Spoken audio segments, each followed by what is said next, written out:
A gente tá com um homem brabo aqui que tá sendo viralizado a sair na internet. É o conteúdo viralizando pra honra e glória de Deus, que é o pastor Kleber Gustavo, meu irmão. Irmão, ter você, uma honra, tô aqui mais uma vez, obrigado mesmo. Obrigado pela presença aqui, pelo convite. Pessoal, obrigado por todos vocês aí estarem conosco. Que Deus esteja conosco aqui. Vamos conversar um pouco, né, sobre a geração atual e a Igreja de Cristo, né? Muitas coisas não falam sobre a igreja. Na verdade, a pergunta é: o que é a igreja, né? O que é a igreja? Quem é a igreja? É interessante que hoje a gente vive uma geração onde muitas pessoas falam: eu sou a igreja, eu sou a igreja. Não. Você não é a igreja. Paulo fala: nós somos membros do corpo. Quer dizer, você é uma parte. Você é uma parte da igreja de Cristo. E quando a gente começa a falar sobre isso, já vem na minha mente alguns aspectos. O primeiro deles é quando Cristo, né, no Evangelho de Mateus, quando ele começa a ensinar no Sermão do Monte, ele fala sobre, ele começa falando sobre o reino dos céus. Porque a igreja de Cristo é viver o reino dos céus aqui na terra. E aí tem uma coisa interessante. Existe uma diferença muito grande entre reino e império. Toda vez em que a Bíblia fala sobre reino, é de Deus. E toda vez em que a Bíblia fala de império, é das trevas. E aí tá uma coisa que a gente tem que falar, inclusive, na geração atual. Porque tem muita gente dentro da igreja que não está vivendo o reino, está vivendo o império. Achando que está vivendo o reino. E não tá. Mas qual é a diferença? Tem muita diferença entre reino e império. Tem muita. Se eu pudesse falar aqui, nossa, a gente levaria muito tempo. Mas eu quero pegar algumas partes para a gente poder falar sobre reino e império. Primeiro o seguinte: se a gente for fazer um contexto social, vamos fazer um contexto social só para ilustrar o que é reino, o que é império. Vamos lá, Portugal. Portugal foi um reino. Né? Teve Dom João, entre muitos outros reis que foram em Portugal. Brasil foi império. Nós nunca tivemos um rei, nós tivemos imperadores. Dom Pedro foi imperador. Passaram-se os anos. Onde é melhor se viver? No Brasil ou em Portugal? Aonde foi um reino ou aonde foi um império? A gente vê como é o Brasil hoje. Mas algumas características, até para a gente poder ilustrar o que eu estou falando, por exemplo, na questão de reino, o crescimento é sempre para o povo. Portugal é um exemplo disso, assim como muitos outros reinos. Eles cresciam porque eles precisavam crescer para o povo.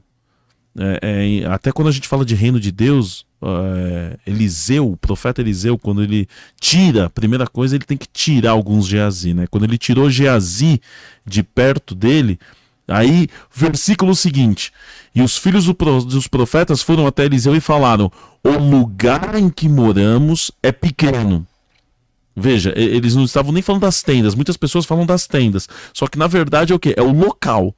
O local é pequeno. Então, o reino é para o povo. Eles precisavam crescer para o próprio povo que estava lá. Eu preciso crescer para o povo. Agora, quando nós estamos numa igreja onde precisa crescer para o povo, porque a igreja cresceu, o evangelho desenvolveu, poxa, vamos abrir uma outra congregação. Isso é reino. Isso é reino. Poxa, cresceu. Precisamos avançar. Peraí, vamos pegar uma parte aqui do povo aqui para crescer uma congregação. Eles moram mais perto lá. Isso é reino. Porque a igreja cresceu. Agora no império, não. O império não. O império é o seguinte: quem cresce não é o povo, é o imperador. Não, é o império, é o imperador. Eu vou crescer pro meu nome. É o meu nome. É o César, Júlio César, Augusto. É o meu nome. Vou crescer pro meu nome. E isso é um problema, porque nós vemos hoje, na geração que nós vivemos hoje, é uma geração onde as igrejas se multiplicam assim de uma maneira, até porque não usar essa palavra, assustadora aqui no Brasil. E conforme elas crescem, a pergunta é: que tipo de crentes ou que tipo de cristãos estão nessas igrejas? E principalmente os líderes dessas igrejas, porque a gente vê muitos impérios, onde quem cresce e quem brilha é quem está liderando, não é o povo. A igreja não é para o desenvolvimento do povo, não, é desenvolvimento do imperador. E aí tá um problema muito sério, porque ele confunde. A igreja de Deus na terra é o reino de Deus, é o reino dos céus, não o império. E o império, aí você vê outras coisas. E aí, quando essas igrejas, é interessante, porque é o seguinte, no reino de Deus, você tem orientações e paciência. Então, no reino de Deus, quando você está vivendo o evangelho aqui mesmo e a igreja está crescendo, você tem orientações. Então, o pastor orienta, tem paciência, a igreja está crescendo. Só que e no império? No império, não. Ó, e você já pode, você que está ouvindo aí, você já pode ficar pensando. Porque no império, você recebe ordenanças e punições. Ah, se você não fizer o que eu estou mandando, você vai sair do cargo. Se você não fizer o que eu estou mandando, eu vou te expulsar daqui. E se você não fizer... são ordenanças e punições. Isso não é reino. Isso é império. E império, infelizmente, das trevas que enganam muitas pessoas. Agora, no reino, o Cristo aqui na terra, ele dá uma missão, avança com o evangelho entre as nações, mas recebereis poder ao descer sobre vós meu espírito e ser-me-eis testemunhas, tanto em Jerusalém, Judéia, Samaria, até os confins da terra. Agora, tem alguns locais que é império, onde o pseudo-pastor, porque eu comparo isso, meu amigo, da seguinte forma: existe a diferença entre pastor de ovelha, no Salmo 23, e aí eu também comparo com os pastores de porcos, que é em Gadara. Jesus, quando entrou em Gadara, e aí ele expulsou o demônio daquele jovem, os demônios falaram, deixa a gente entrar nessa manada de porco. E aí ele permitiu entrar na manada de porco, aí diz a palavra do Senhor. E os cuidadores de porcos, os pastores de porcos, fugiram, foram na cidade, contaram tudo o que estava acontecendo, e aquelas pessoas expulsaram a Jesus. Veja, a diferença entre pastores de ovelhas e pastores de porcos. Pastores de ovelhas, quando vem, que nem Davi, quando vem um urso, quando vem um leão, ele aguenta, fica, dá vida e ele se mantém, porque é o Espírito de Deus que levanta. Agora, pastores de porcos, nessas muitas igrejas que existem por aí, no primeiro problema ele foge. Ah, por quê? Porque você não dá mais dinheiro para ele, você não tem mais serventia. E ele faz o quê? Ele não quer avançar o reino de Deus, porque não é reino, é império. Você vai fazer o quê? Se você sair daqui, Jesus vai te matar. Usa o nome de Deus em vão. Deixa de ser uma crença no evangelho para ser uma crendice, onde ele quer aprisionar. Quer dizer, a pessoa sai do mundo, vai para um outro império para ser aprisionado. E isso a gente tem que tomar um cuidado gigantesco sobre esse reino de Deus e império das trevas. Meu Deus! Meu Deus, que é isso? Eu gosto do pastor Kleber porque é o seguinte, é um homem sério, um homem de Deus, e não tem papo na língua não. Se é pra falar de reino, ele vai falar, mas se é pra falar do reino das trevas, ele vai mostrar que tá errado. Não pra envergonhar ninguém, né? Não é pra isso. corrigir, pra você entender que talvez, porque tem muitas igrejas hoje que tá sendo império, não tá sendo reino. Exato. É império. Tá sendo império e não tá sendo reino. Tanto é que tem pessoas de muitas igrejas que não conseguem sentir edificação. É. E chega uma pessoa de Deus mesmo lá e fala, meu irmão, me ajuda. Como assim? Você tá aqui há 10 anos. É isso mesmo. Ele tá pedindo ajuda de um homem que chegou há 6 meses aqui. Eu vejo Deus em você. É. Não é sobre tempo. É sobre entrega, é sobre presença. Exatamente. Meu Deus, que é isso? Entrega mais, pastor. Tudo. Mas é impressionante que hoje em dia a gente vive uma geração muito, muito complicada, né? Principalmente quando a gente vai falar sobre essa questão de reino, de império, porque a palavra do Senhor diz, eu gosto de um versículo que Paulo fala na sua segunda carta aos Coríntios, nada podeis contra a verdade, senão pela verdade. Aleluia. E aí, vamos enganar aqui, vamos falar, por exemplo, eu vou dar um exemplo para vocês. Em Êxodo, capítulo 25, e Êxodo, capítulo de número 37, Êxodo 25 e Êxodo 37, diz o seguinte, na verdade Moisés, ele está recebendo as ordenanças de Deus para fazer o tabernáculo, ele vai recebendo, E aí tem um artefato que ele recebe que, para mim, se não for do mesmo grau e da mesma importância, da mesma relevância que a arca teve um simbolismo muito forte, se não for do mesmo grau, para mim é até maior. Porque a arca, ela recebe o Espírito Santo, ela recebe a presença de Deus, mas ela também representa, uma das suas derivações de representatividade, somos nós que recebemos o Espírito Santo. Por quê? Porque ela era de madeira, e uma madeira dobrada ainda. Agora tem um artefato lá dentro que ele é muito discreto, que ninguém comenta e que é um dos mais importantes, que é o candelabro. Que é o candelabro ou castiçal, como alguns chamam de castiçal, mas eu gosto de usar a terminologia de candelabro. E o candelabro ele é muito importante, porque é o seguinte, ele é o único artefato, único, de todo o tabernáculo, aonde não existe medida. Deus, quando chamou Moisés, falou o seguinte, ó, você vai fazer um candelabro. Tá, mas ele não dá medida. Ele dá a medida da mesa, ele dá a medida da arca, ele dá a medida do tabernáculo, ele dá a medida de tudo. Mas do candelabro, vocês podem ler em Êxodo 25 e Êxodo 37, que é onde fala do candelabro, ele não dá medida. Aí vem a pergunta, por que ele não dá medida? Por que ele não dá? Aí você vai estudando, porque o candelabro, inclusive quando vai falar sobre o candelabro, ele fala, ó, vocês vão fazer 3 potes de amêndoas, depois de maçãs e depois de flor, 3. E aí você vê o que é o candelabro. O candelabro ele é uma parte que sobe e que ele tem ramificações. Ele é uma tipificação de uma árvore, já sendo que como se fosse, até mesmo porque não utilizar a simbologia da árvore da vida. Só que ele é muito mais até do que essa simbologia, porque o candelabro ele é um dos únicos artefatos que lá em Êxodo 37 diz assim, ó, vocês vão fazer uma única peça, ele vai ser uma fundição única de ouro, de ponta a ponta. Por isso que a representação dele é o Espírito Santo. Mas não deu a medida. Não deu. Mas como que era a medida, então? Eu vou fazer o candelabro pequeno, eu vou fazer ele médio, ou eu vou fazer ele grande? Depende do sacerdote que for fazer. O candelabro, o tamanho dele seria da visão do sacerdote. Agora vamos colocar isso, né? Porque isso é muito forte. Porque é o seguinte, está lá o sacerdote, está lá o pastor no meio da igreja. Nesse culto estamos sentindo a presença de Deus. Olha que bênção, olha aqui, irmãos. Olha Deus aqui. E o culto é uma bênção. O culto é cheio do fogo. O culto, olha Deus falando, salvando. É legal, tirou as ofertas, terminou o culto. Vamos agora administrar. Então, Espírito Santo, agora você fica pequenininho aqui, ó. Você fica ali, porque eu vou agora aqui cuidar aqui dos dízimos, da administração. Agora a gente não precisa de você, não.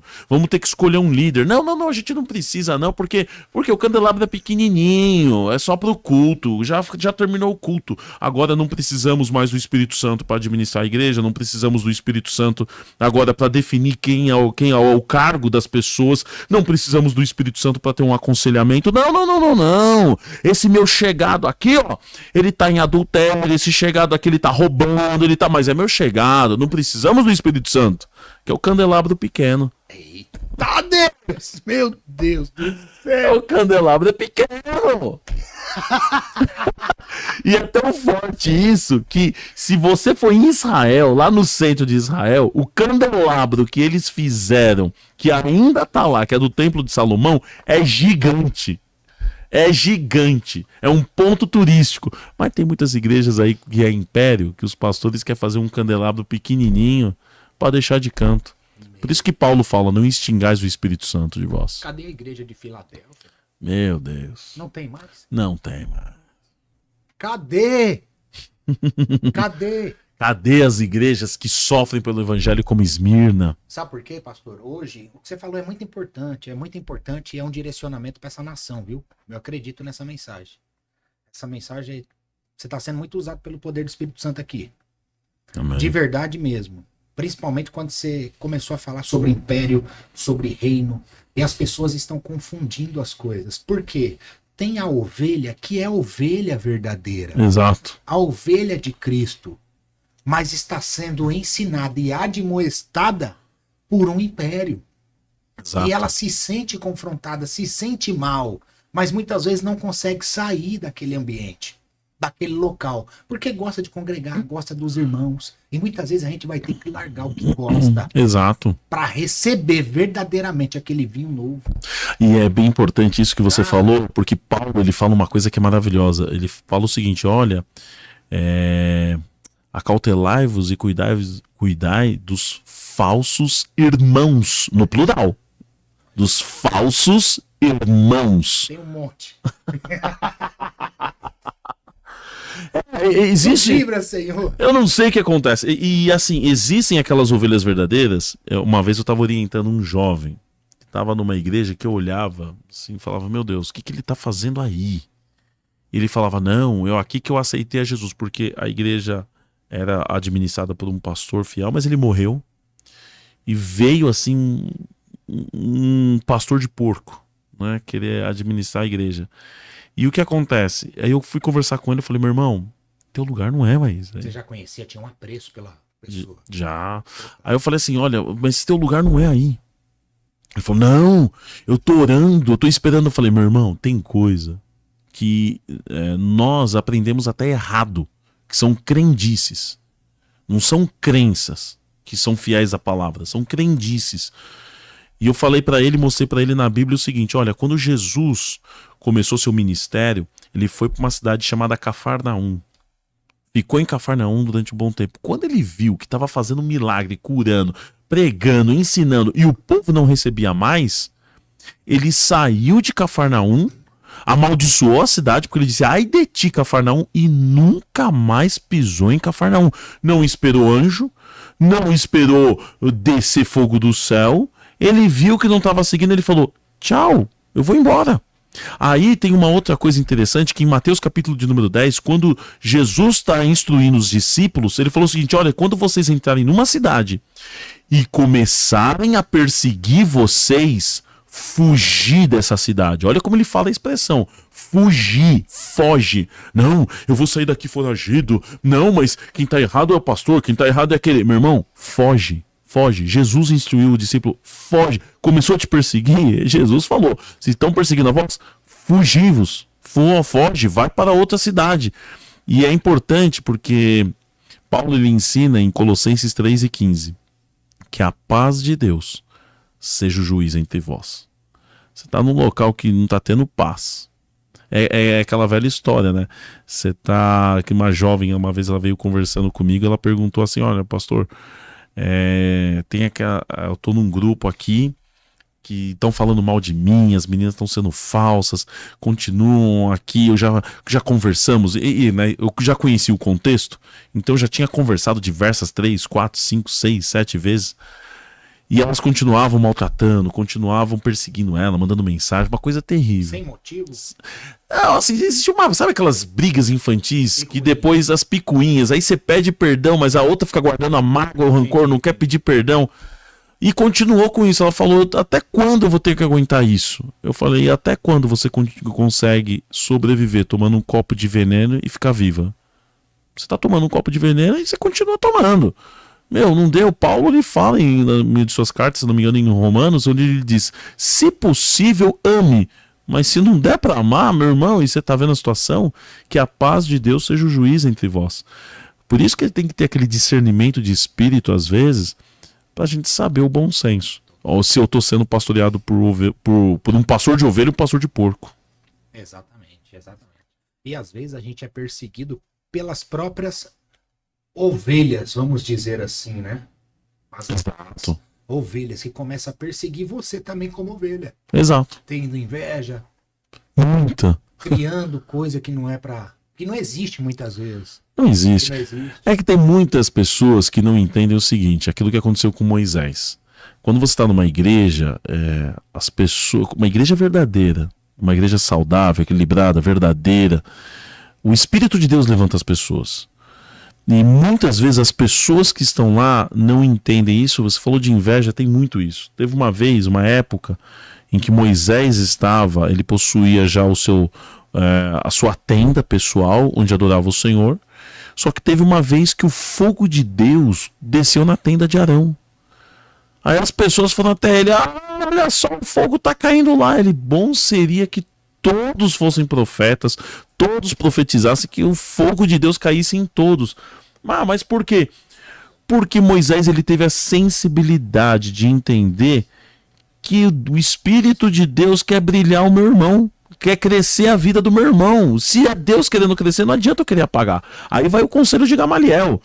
Porventura, se isso é de Deus, eu iria contra Deus? Jamais, eu não iria contra Deus. Deixa o Espírito de Deus agir, fazer como ele quer, do jeito que ele quer, porque se eu for contra Deus, eu vou estar arrumando uma encrenca ainda maior. Assim como nas igrejas, muitas pessoas começam a ter inveja, picuinha, ciúmes, começam a querer até perseguir um irmão. Não, vamos congelar ele, não vamos mais dar oportunidade. Vê um irmão às vezes pregando, lançando um livro, um irmão que está crescendo.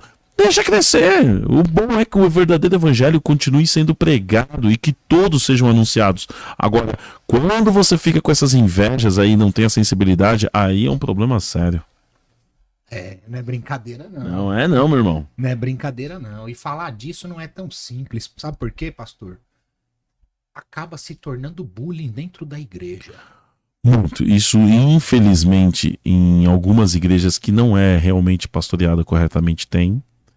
E isso é um caso sério, né? Quando o pastor não olha isso. Às vezes ele vai confiando em pessoas.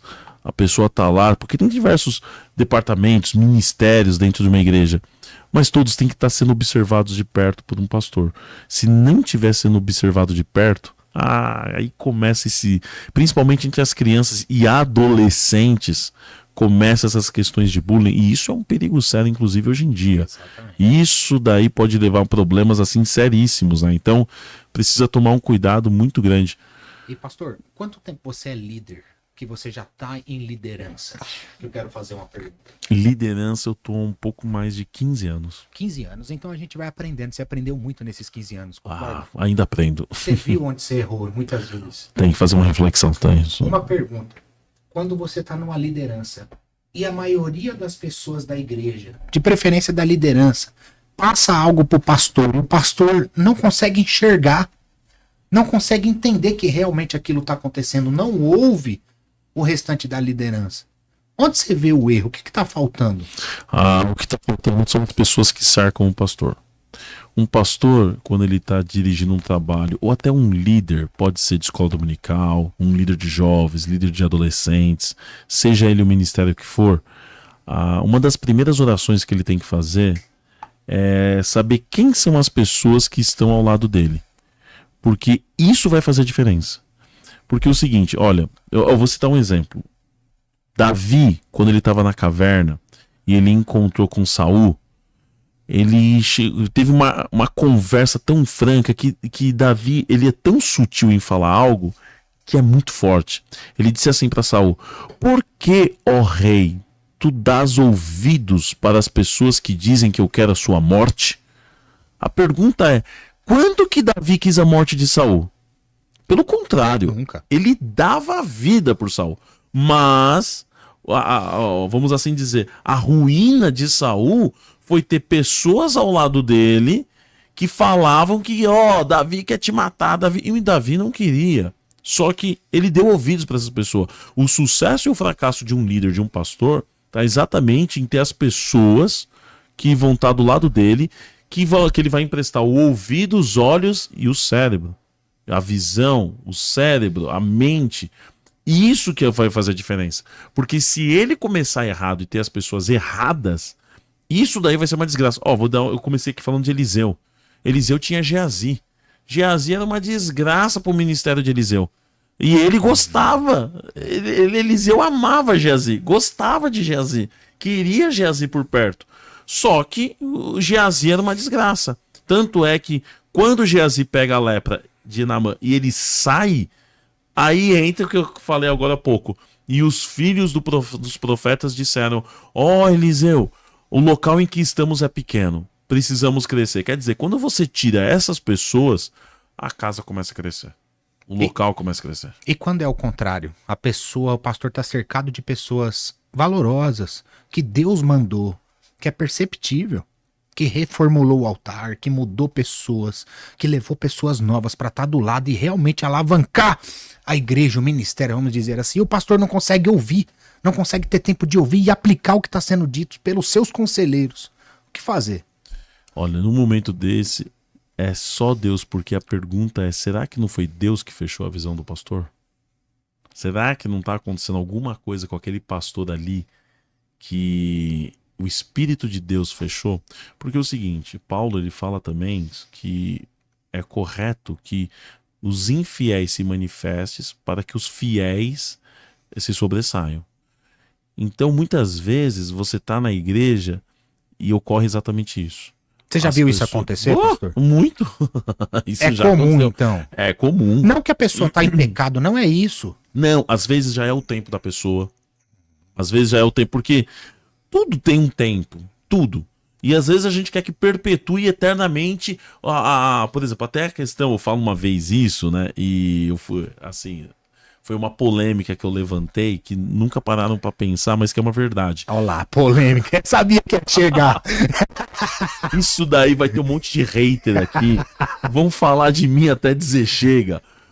Mas é verdade, é o seguinte, quem disse, aonde que tá na Bíblia, que uma igreja em avivamento é para sempre? Total. Quem foi que disse? Se eu falar que uma igreja vai viver um avivamento para sempre, eu tenho que pegar as igrejas que foram fiéis na Ásia, na carta ao Apocalipse e rasgar elas. Eu tenho que rasgar. O avivamento ele não é eterno.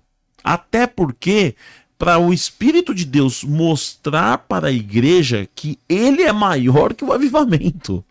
Ele floresce o avivamento, ele dá, mas o que acontece? Existem pessoas que ficam tão paranoicas com essa questão de... eu vou dar um exemplo da igreja de Boston, nos Estados Unidos. Quem é dos anos 90 vai lembrar do que eu tô falando, né? A famosa igreja de Boston nos Estados Unidos. Aquilo virou paranoico. Paranoico. Eu tenho pastores amigos meus que foram até lá, eu não fui, e eles falavam o seguinte: Kleber, eu chegava lá na igreja, eu fui sair, primeiro no início, era anjo pra tudo quanto é lado. Ele falou o seguinte: teve uma vez que eu fui sair da igreja e um irmão foi me levar. Aí eu fui o último a sair da igreja, já tava fechando a igreja, ele falou: pastor, por favor, espere. Por quê? Eu preciso voltar pra igreja. Aí ele não me falou nada, ele voltou pra igreja, demos um tempo, ele voltou. Aí ele falou: pastor, me perdoe, é que eu esqueci que na cadeira tinha um anjo sentado e eu deixei o anjo sentado na cadeira. Olha que como isso é paranoico, isso é loucura. E eles começaram. Hoje, aquela igreja ficou transformada dos 4 cantos, zerou a igreja. O pastor da igreja, ele tinha quase 100, um pouco mais de 100 igrejas nos Estados Unidos. E isso, vou ser sincero, até hoje isso daí é algo que é um milagre. Zerou tudo, perdeu tudo, E o que acontece? São igrejas assim que ficam paranoicas porque pessoas que são fiéis... Esse pastor é um exemplo, vou citar esse exemplo. Ele foi um pastor onde ele estava cheio e lotado de homens fiéis ao lado dele. Ele retirou todos esses homens fiéis e colocou tudo jovem que só via anjo. Mas e os homens fiéis falavam: não façam isso. E Cristo? Não façam. Não queria saber, não, era anjo. Esse vai ser o maior e último avivamento da face da terra. Anjo é criatura, e o Criador? Nada, é só o anjo. Então, isso é algo que é muito sutil e existe em muitos locais assim, pessoas que vivem isso daí. E aí o que acontece? Infelizmente, não tem, porque passa o tempo do pastor, às vezes passa o tempo do líder, e ele não tem a sensibilidade de fazer o seguinte: vou deixar vocês. Eu vou dar um exemplo bem forte de um homem que fez o oposto. Por exemplo, você lembra de Samuel? Quando Deus falou: enche o teu vaso de azeite e vem. Ele era o presente. Ele era o presente ali, o sacerdote daquele momento, daquela geração, que ele foi ungir. E se ele foi ungir, ele já sabia, sem saber quem era a pessoa, mas ele sabia que ia ungir pro futuro.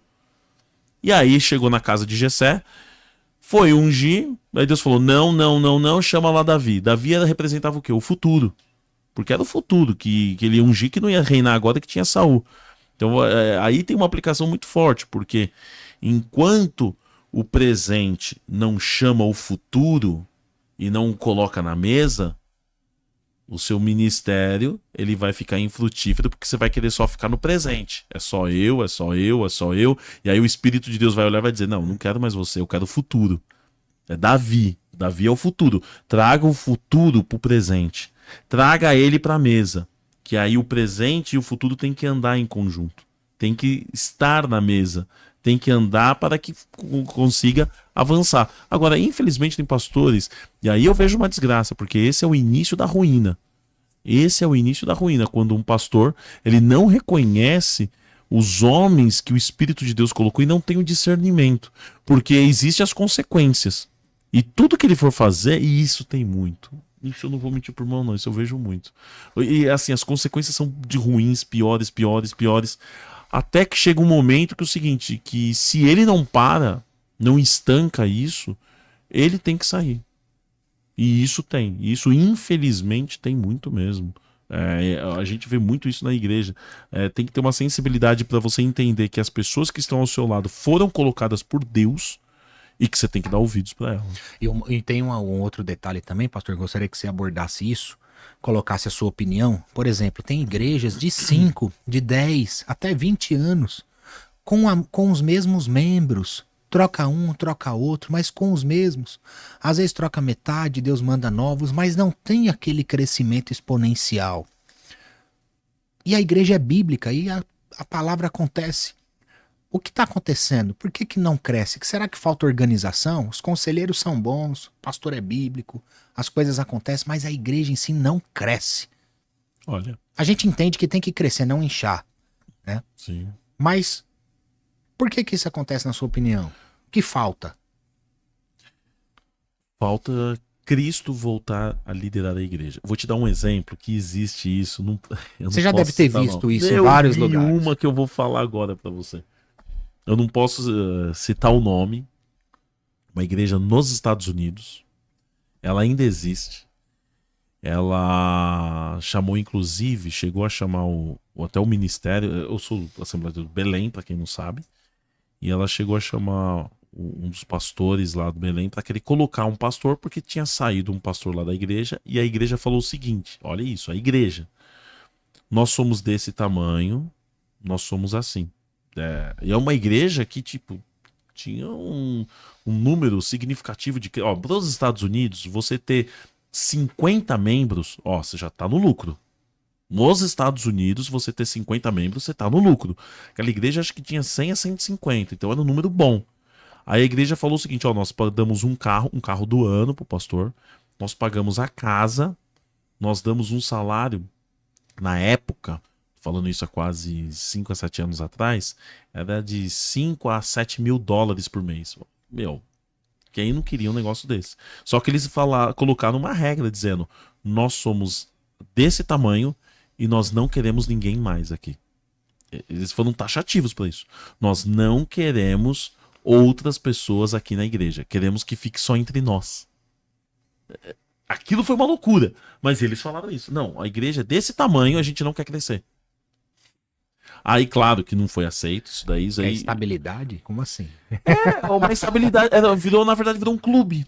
Virou um clube. Assim, somos aqui, somos entre nós e vamos ficar entre nós e aqui acabou. Então, isso é óbvio. Isso daí tende a ser uma ruína. Total. Isso tende a ser uma ruína. Até porque é o seguinte, a igreja... Como vai crescer com vinho velho toda vez? Não cresce, nem com o odre. E o odre fica podre. Vai inchar, vai estourar. Vai estourar. E quando você vê uma igreja assim, porque é o seguinte, até um dos segredos de crescimento da igreja, ainda mais nos dias atuais, por exemplo, antigamente, agora falando de Brasil, vamos falar de Brasil até o mundo, era muito honroso você ver que um homem, ele começou numa empresa e ficou por 25 anos, ficou por 30 anos, começou lá e se aposentou lá, isso era muito normal. Hoje, ficar 5, 10 anos numa empresa, não, tem alguma coisa de errado. Não, e outras vezes as pessoas vão mudando de lugar. Estados Unidos, para quem conhece, sabe, as pessoas, os americanos vivem mudando de estado, de cidade, de região. Se você tem uma igreja pequena, a probabilidade daquilo sumir coloca 5 anos. Então o que acontece? Quando você tem igrejas que você vai crescendo as congregações, as pessoas vão visitando umas às outras, e aí até mesmo uma questão de crescimento do evangelho e entre os cristãos em si também. Então esse é um caso que existiu, real mesmo, que você citou uma coisa que existiu, e não quero crescer, quero ficar aqui. Não, Deus não está nessa igreja, isso é um clube. Não é uma igreja. E infelizmente. A gente fala de igreja? Não, irmão. É muito normal a gente ver isso em adolescentes. Grupos de adolescentes. Grupos de mocidade. Tá tão acostumado com o grupozinho deles ali que precisa, assim, de um líder de Deus para chegar lá, trazer, assim, do Espírito de Deus, colocar novas pessoas na igreja para quebrar a panela, para começar a crescer. Porque tem muito isso daí. Infelizmente, não apenas na igreja em si como pastor, mas dentro de departamentos, né, ou ministérios, nossa, isso tem bastante. E pode ser que Deus tenha enviado ou enviará uma pessoa para bater nesse sistema que foi criado. Sim. Não é isso, não é sobre isso. E muitas vezes essa pessoa é taxada e às vezes até excomungada. Eu vou dizer uma coisa que eu estava até refletindo com outro pastor. Eu participei de um fórum de líderes de mocidade em Rondônia pela Convenção Geral das Assembleias de Deus, e eu estava conversando com alguns pastores e que são líderes também. A gente estava falando de uma coisa, por exemplo, existem pastores que são de Deus, vontade perfeita de Deus, que Deus levantou com um jeito de espancar a igreja. Aí você fala, meu Deus, quando a gente olha de longe, meu Deus, esse pastor tá espancando, tá todo mundo indo embora. É verdade. Mas existe a necessidade. Eu já estive numa igreja onde o pastor era terrível, e eu fui para lá ministrar a palavra, fui convidado. Eu sabia que aquele pastor era terrível. Ele batia, espancava a igreja até dizer chega, uma congregação. Com mensagens fortes. Não, com mensagem o jeito dele mesmo. Durão mesmo, entendi, com o povo, batia, espancava, assim, pelo amor de Deus, não no sentido literal, mas ele não tava nem aí, ele batia mesmo assim no povo, dava uma palavra dura, não tava nem aí, e eu fui nessa igreja. Quando eu cheguei na igreja, eu comecei a ministrar a palavra, aí eu comecei a entender o mistério e o ministério de Deus, porque o povo, eu comecei a ministrar, as irmãs não paravam de conversar.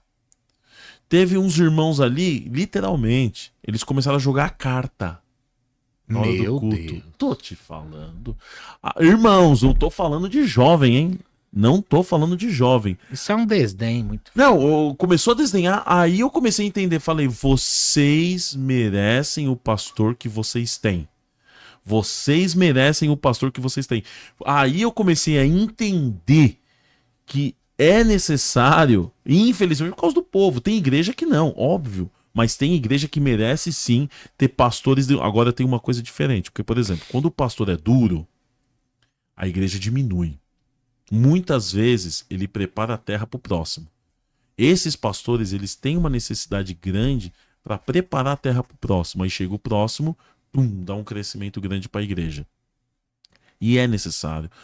Ministerialmente, quando você olha uma igreja, você vê uma igreja tão atribulada, você fala, meu, tem que vir um pastor aqui espancar, até para espantar os falsos irmãos. Esses falsos irmãos que muitas vezes, por questões de dízimo, segura a igreja. Oferta, grana, não, ele tá dominando tudo aqui. Meu irmão, tem que chegar um pastor e tirar isso daí. E aí chega duro.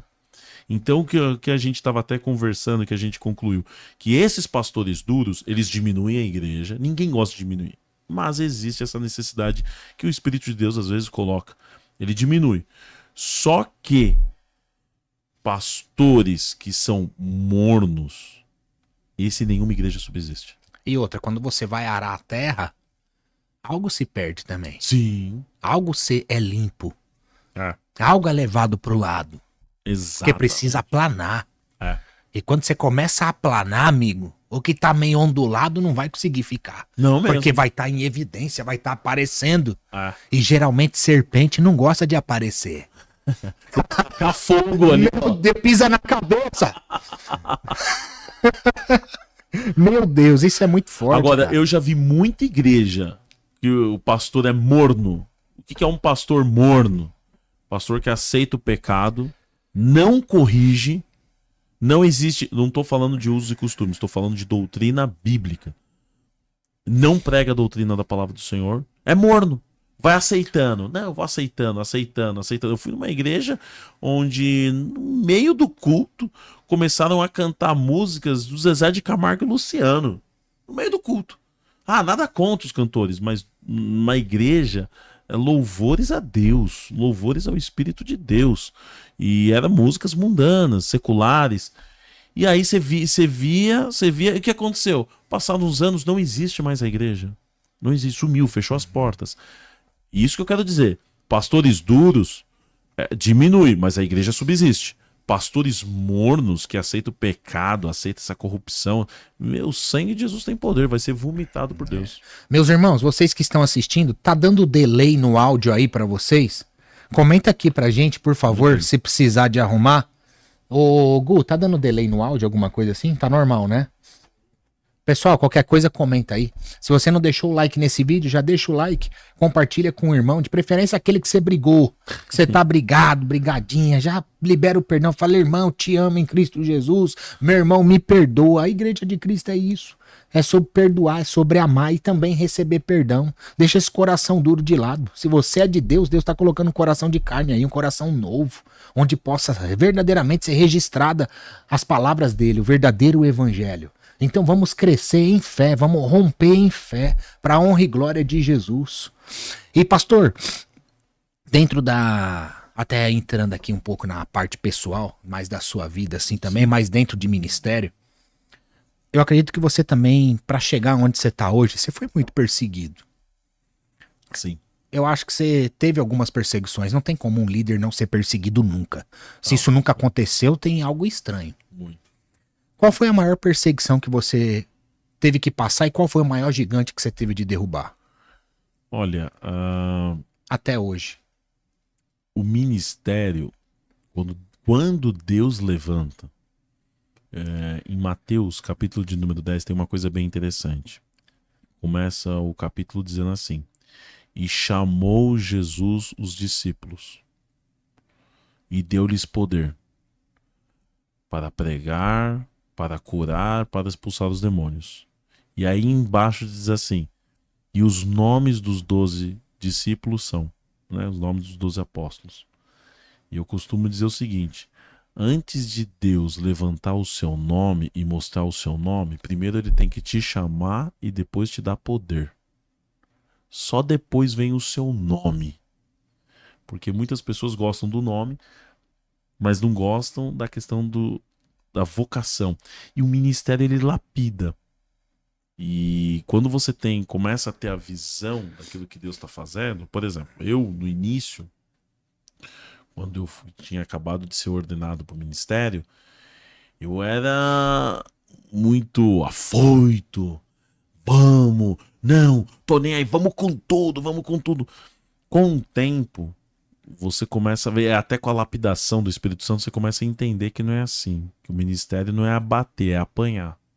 Então, teve uma situação onde me colocaram numa sala com o meu pastor, com o meu líder, onde o outro do lado era um pastor que com mais tempo do que eu, colocou o dedo na minha cara, começou a me xingar, seu safado, mentiroso, começou a falar palavrão. Eita. Crente não era, né? E o que você fez? E aí o meu líder, o meu pastor, virou pra gente na reunião e falou: então, pastor Kleber, e aí, você não vai pedir perdão? E aí eu olhando, falei: o quê? Ele tá errado, tem prova, tem tudo. Ele tá colocando o dedo na minha cara, falando palavrão, me xingando, e eu vou ter que pedir perdão? Na hora eu pensei isso, veio em mim assim, falei: o quê? Imagina, mas aí eu comecei a entender. Eu falei: não, mas eu não sou igual a ele. Ele quer o meu perdão? Eu virei pra ele e falei: meu irmão, me perdoa. Eu tava certo. E em todas as circunstâncias. Inclusive no meio da reunião. Mas eu comecei a entender que o ministério é isso. É você abaixar a cabeça, porque o ministério não é uma corrida. É uma caminhada muito lenta. Então a gente começa a perceber muitas coisas do tipo: você tem que sentar, você tem que aceitar a humilhação, aceitar a questão da pessoa colocar o dedo na tua cara, mesmo você estando certo, você abaixar a cabeça e deixar vir a tempestade. Poxa, mas eu quero... Não, meu, deixa. Mas tá me perseguindo. Aí vem uma coisa da minha cabeça bem interessante, quando esse líder começou a me perseguir, que o Espírito de Deus falou pra mim de madrugada. Eu falei, Senhor, ele tá me perseguindo, tá? Mas eu tive que me humilhar, teve. Mas olha o que eu tô passando dessa perseguição. Aí o Espírito de Deus falou pra mim, meu filho, se ele tá te perseguindo é porque você tá na frente. Se você tá na frente, o teu caminhar é diferente do dele. E isso eu comecei a entender e entendo até hoje. Tem muita gente que tá do teu lado, principalmente no ministério. E o ministério é uma solidão gigantesca. Você não vai ter muitos amigos no ministério, não. Mas isso é bom, porque no ministério você começa a ter uma dependência muito forte de Deus. E aí você começa a entender que você tem que ficar quieto, abaixar a cabeça e deixar vir. E deixar vir. Quanto mais você faz isso, mais você exalta o nome daquele que te vocacionou, porque o ministério não é do homem, é Deus que dá o ministério. E não é sobre errar, porque nós erramos, sendo Todo liderança ou não. Exatamente. Não é sobre, eu não peco, não esquece, você vai pecar até Jesus voltar. Exato. Mas onde está seu coração? Davi pecou, Davi adulterou, Davi matou. Exatamente. Mas onde estava o coração dele? Exatamente. Meu Deus! É. O que te afasta de Deus não é somente o pecado, é você mesmo. É.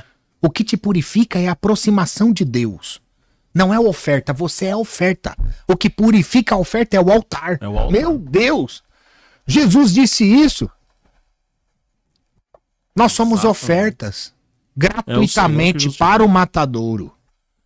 Então seja a oferta viva. O problema da oferta viva é que muitas vezes quer fugir do altar. Meu Deus. Eita, é isso. É isso. Quer fugir do altar? Não, eu vou fugir. Não, volta pro altar. É oferta viva. E a palavra do Senhor diz, a vingança é minha. A vingança. Eu sei que você foi humilhado, mas eu venci o mundo, eu fui mais. E é interessante, porque a Meu a Deus. gente tem que muitas vezes pensar assim, será que o Espírito... Que nem, vamos lá, Davi, quando tinha tido uma rebelião no trono dele, ele tava fora e tava voltando pro reino dele, veio o Simei, começou a tacar pedra na cara dele, aí chegou o general de Davi e falou, rei, tu queres que eu pegue a cabeça desse homem e te dê aqui um prato aqui pro senhor? Ele falou, não. E se o Espírito de Deus colocou esse homem para lapidar a minha vida? E se Deus levantou ele? Vou deixar Deus. Não fez isso, mas é um fator que é verdade. Mas essas pessoas servem de lapidação para o nosso ministério, para a nossa vida. Não podemos sair do altar, não. A gente aceitou Jesus? Aceitou. Quem domina é ele ou é você? É ele? Então tem que ficar no altar como cordeiro. É ele com E maiúsculo, né? Exatamente. Mas isso é verdade. Porque essa questão é muito importante. Eu até queria entrar nisso. Isso é algo de Deus, é profundo. Muitas vezes a gente tá falando ele, com E minúsculo. Ah. Ele, você tá falando mais de você do que sobre ele. Exatamente. Isso eu tenho visto acontecer demais. Demais, pastor. E até igreja bíblica às vezes. Exato. Porque acontece de dar uma derrapadinha. Uma Não tem como. Não tem como. Não, tem muitas. Você Tem entendeu? uma parte que é bem interessante. Jesus, quando ele estava na cruz, está lá no Evangelho de Mateus, diz a palavra do Senhor que os guardas que estavam ali aos pés da cruz estavam brigando pelas vestes. Eles começaram a disputar as vestes e lançaram sortes das vestes. Anos e anos se passaram e a história volta a se repetir. Debaixo da cruz de Cristo, naquilo que deveria ser pregado o Evangelho, ainda existem homens brigando e disputando por bens materiais. E bens que não pertencem a eles, porque aquela túnica era de Cristo, não era daqueles homens, e eles estavam disputando. Ainda hoje existem homens que disputam por dinheiro, por poder, por corrupção, que estão debaixo ali, toda a cruz aqui, e não respeitam ele. Exato. Aí vem aquilo que Pedro falou, muito forte para mim, um dos versículos mais fortes da Bíblia, é em Atos dos Apóstolos, capítulo de número 3, se eu não me engano, versículo de número 15, onde Pedro, quando ele acaba de fazer aquele milagre, né, o Espírito de Deus usa ele para o milagre do paralítico do Templo Formosa, ele começa a falar pro povo, ele diz assim, vós mataste matais o autor da vida. Vocês mataram o autor da vida. Meu Deus. Isso é forte demais. Meu Deus. É forte demais. E tem muita gente matando Cristo e esqueceu que ele já morreu e ressuscitou. E só tá aqui pra abrir caminho pra você, mas você tá fechando. Às vezes ele mostra e você vai lá e fecha. É tremendo isso. Outra coisa, pastor, mundo espiritual. Mundo espiritual, que é o que acontece e tá sendo muito falado. O que é o mundo espiritual pra você hoje? Olha, o mundo espiritual, a partir do momento que uma pessoa aceita Jesus, os olhos começam a ser abertos espirituais, né? O mundo espiritual é mais real do que o mundo... Ele existe, né? Ele existe, como existe.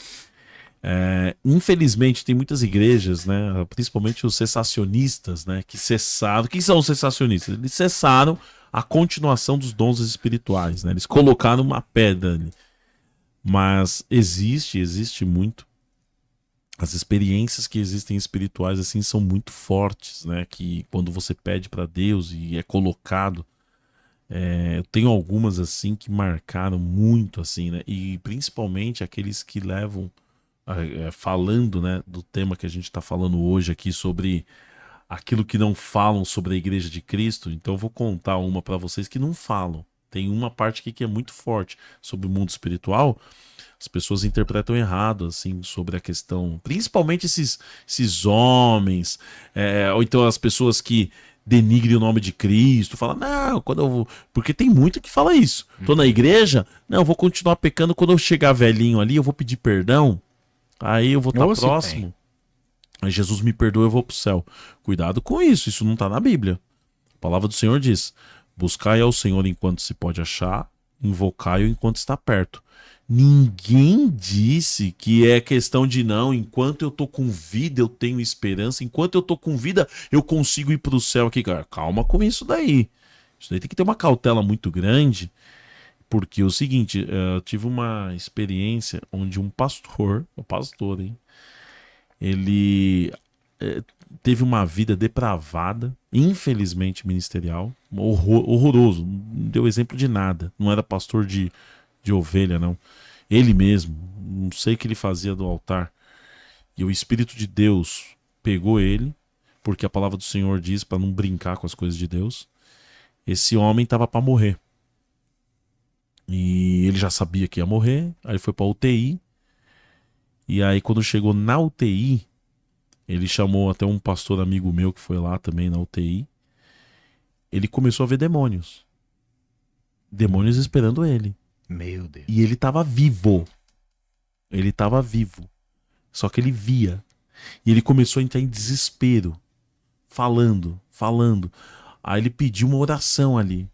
Me perdoa, Senhor, te aceito, venha na minha vida. Tudo isso. O que aconteceu? Terminou a oração, o demônio estava lá. Falou, não...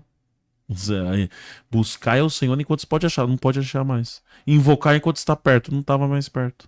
Pecou contra o Espírito Santo. Quem peca contra o Espírito Santo não tem perdão. Isso é muito sério. É sério. Isso é muito sério. O que aconteceu? Ele começou a entrar em desespero o dia inteiro.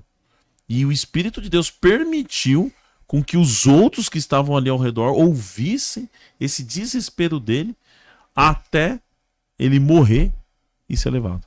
Meu Deus, você imagina, você vê demônio e falar, eu tenho certeza que eu vou pro inferno, mas eu vou clamar, mas agora não tem mais jeito. Você blasfemou contra o Espírito Santo. Se fosse contra Jesus, teria jeito. Mas contra o Espírito Santo. Contra o Espírito Santo, não. Não tem. O que é blasfemar contra o Espírito Santo? Você saber que a obra é de Deus. Você saber que foi Deus ali, você falar, não é de Deus. Eu não tô nem aí pra isso. E esse homem falava muitas vezes, nossa, não esqueço. Ele falava muitas vezes, não, tem coisa que eu não acredito mesmo, não. Eu administro aqui comigo mesmo, tem coisa que eu não acredito que é de Deus, não. Olha isso, meu Deus. Então, tá bom. O tempo vai chegar. Chegou. E aí? Quantos servos e servas Deus mandou no caminho dele? Para que ele ouvisse o verdadeiro evangelho e a mensagem. Eu fui um deles e fui humilhado. Não, você entendeu que isso é real? Mandou muita gente. Mas aí entra aquilo que você falou. Porque o seguinte, tem pessoas que aí é mistério de Deus. Como é que eles vão... Não é crente, mas tá ali, liderando muitas vezes. Ué, vamos pegar os filhos de Eli. Os filhos de Eli é um caso desse. E tá escrito na Bíblia. E Deus não procurava os matar. As pessoas falavam, mas eles não davam... A palavra do Senhor tá lá. Mas eles não davam ouvidos porque Deus procurava os matar. Cara, isso tá dentro do pastoreio. Tá. A igreja aí que ele tá falando. Tá. O céu tá alinhado. Tá. Meu Deus, é isso. É muito forte essa parte. Meu Deus, então assim, o pastor sabe que o altar tá em pecado, vamos dizer, os filhos de Eli. Sim. E Eli falou, não, tá bom, tô orando, tô esperando. Olha o morno aí. Você entendeu? Esperando a morte chegar. Tanto é que é tão forte que por causa de Eli, não teve geração mais depois de Eli. Deus falou, não, você vai ser estéril, não, de você não vai vir mais ninguém.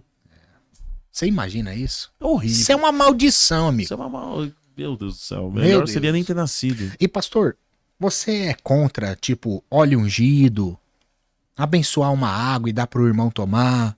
Você vê isso algo como antibíblico ou não necessariamente? Não tem nada a ver ou normal? O que acontece? Essa é forte, hein, pessoal? Essa é forte.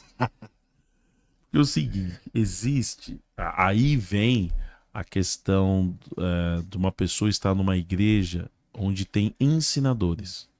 Uma vez eu até falei aqui no podcast há um tempo aí, há alguns anos, é que Deus quem dá para a igreja pastores, evangelistas, profetas, ensinadores e mestres. E o que acontece? A questão da unção, do óleo da unção. Existe a doutrina da unção. Então, existe o motivo pelo qual tem muito crente que não sabe da Bíblia, que quando vai numa igreja, principalmente pentecostal, demônio pegou a pessoa lá, caiu endemoniada. Pega o óleo ali para ungir. Não. Óleo não unge nenhum endemoniado. Óleo não unge. Óleo é para ungir pessoas enfermas. Então existe a aplicabilidade de cada um. Por exemplo, no caso do óleo aqui que ele falou especificamente, existe a aplicação bíblica, a doutrina bíblica para isso. E que nem, por exemplo, a imposição de mãos. Tem gente que fala, não vou impor as mãos. Não, a Bíblia manda, você tem que impor as mãos. E isso é bíblico. Tá em Tiago, se eu não me engano. Tá em Tiago. E porque é o seguinte, existe a doutrina da imposição de mãos, a doutrina da unção. Então existe as doutrinas. Agora, com relação à água, né, o copinho de água aqui, existe também algo bem interessante, que é o seguinte, eu não posso colocar o poder ou a fé de uma pessoa numa caixinha. Eu não posso. Eu não posso colocar o poder de Deus dentro de uma caixa e dizer, não, Deus não vai fazer isso nunca. Eu não sou o Espírito Santo e a fé não tem limites. No entanto, eu preciso deixar isso bem claro para que também eu não seja mal interpretado. Não pode isso virar uma doutrina dentro da igreja. Para salvação. Para salvação ou para cura. Irmãos, vamos agora todo mundo com copo d'água. Não é isso. Sim. Isso é algo pessoal. Por exemplo, existiu quando eu era pequeno, minha mãe foi dirigente do círculo de oração. Existiu uma irmã numa igreja que a gente congregou, chamada, a congregação era Vila Luzita, lá em Santo André. E teve uma irmã, eu não me lembro o nome dela, não me lembro do caso, que essa irmã falou o seguinte, ela estava doente, uma doença grave, e ela chegou num culto de Santa Ceia, acreditando e falando, ela falou para minha mãe, começou a acreditar, ela falou, dizendo o seguinte, se eu pegar o vaso de azeite que tem no púlpito e tomar, eu vou ser curada. Ela falou, ela foi na igreja, eu vi isso.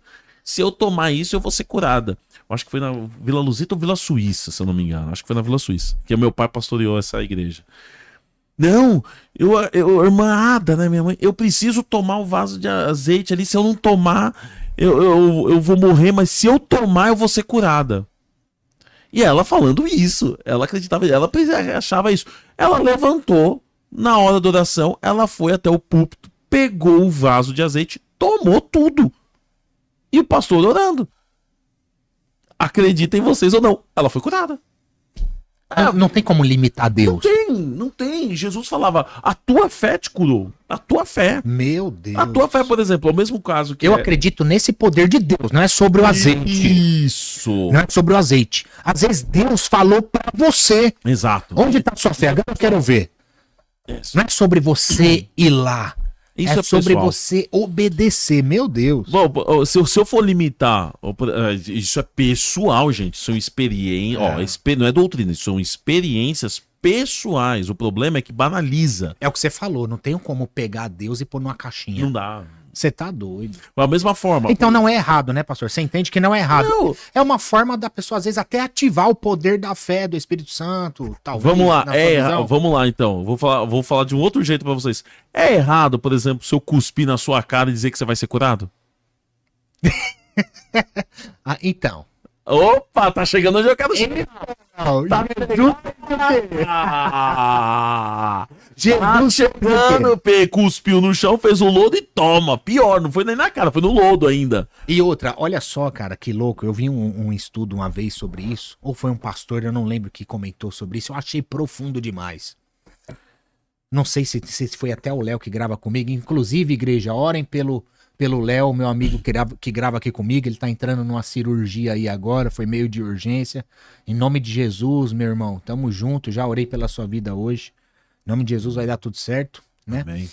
E Jesus pegou a terra e cuspiu na mão e pegou a terra e começou a fazer o globo ocular. Porque aquele cego, ele não era só cego de visão, ele não tinha o globo ocular. Cego de nascença. Eu vi alguém falando Muito sobre bom. isso, eu achei interessante. Interessante. E colocou nos olhos. Depois falou, lava. E já nasceu. Pó da terra. E Interessante. nós somos o quê? Pó da terra. E Jesus pegou o quê? Pó da terra. Meu Deus. E o autor da vida ali cuspiu. Pô, Aí você cuspiu vai fala, sopro de vida. mas a Bíblia não fala sobre globo ocular. Mas, irmão, entenda que Deus dá revelação sobre a palavra. Sim. É sobre o secreto, oculto e o escondido. E muitas vezes essa ministração que foi pregada salvou muitas almas para Jesus. É, Porque eu não sei a dor que você está sentindo, pastor. exato. Às vezes você está pregando, o Espírito Santo está te usando. E às vezes você vai assistir no outro dia a sua ministração, você fala, meu Deus, por que eu falei isso? Mas às vezes por isso, pessoas foi lá na frente e falou, entrego, eu confesso Cristo. Exato. São loucuras assim do evangelho que ocorrem, por exemplo, até vamos falar de Elias, quando ele, você tá numa casa de uma viúva, não tem nada, ele fala, faz o bolo pra mim. A única coisa que ela tem é pra ele comer e ela ia ficar sem nada. Exatamente. São loucuras. E é o seguinte, não podemos de maneira alguma colocar o Espírito de Deus numa caixa. Não posso, eu não sei aquilo que a pessoa tá passando, não sei aquilo que ela tá vivendo, não sei, eu não sei. Ó, eu vou dizer, eu mesmo, eu vi, quem é crente vive essas loucuras. Eu tava desempregado uma vez e eu descobri que uma empresa multinacional de tecnologia tava contratando. E eu queria muito, só que eu mandava e-mail pra esses RHs aí. Meu irmão, eu tenho raiva desses e-mails de RH, viu? Nada contra o pessoal do RH. Mas pra ler e-mail, vamos lá, gente. Eu queria um profissional de RH aqui pra dizer: você recebe 20 mil e-mails, você vai pegar o currículo de todo mundo? Não vai, não vai. E eu tava desesperado pra entrar numa empresa. Eu sabia que tinha um monte de gente lá. E eu falei, como é que eu vou entrar nessa empresa? Aí o Espírito de Deus virou pra mim e falou, liga pra empresa. Falei, vou ligar como? Ó, o PABX aqui, ó, final 000. Ele, coloca 0001. Aí eu liguei e ninguém atendeu. Ele, vai no 002. E vai 00. E vai indo. Joga vai flecha. Vai, joga flecha. Pegou. Nossa. Meu Deus. Eu fiquei, acreditem você, eu fiquei 4 horas ligando nos números. E aí já tava os números tudo embaralhado. Até que atendeu um homem, que ele era o diretor. Comecei a conversar com ele. Aí ele falou, pô, mas por que você se acha capaz de trabalhar aqui? Eu falei, porque eu não sou ninguém e a gente já tá 20 minutos no telefone e o senhor é o diretor, da pessoa mais importante. Se o senhor me colocar aqui, imagina o que vai acontecer. Aí ele gostou da resposta. Ele falou, gostei que você tomou meu tempo aqui. Aí ele me chamou, era o responsável da vaga, eu entrei na empresa, fiquei lá por 7 anos. É a loucura de Deus. Vai dar um corte, vai ligando 001, vai tentar. Meu Deus, é sobre Bíblia e sobre direcionamento. Você tá desistindo onde é pra tentar de novo. Exato. Meu Deus, é verdade isso aí, é verdade. Porque quantos fizeram isso? Nenhum. Pode ter certeza.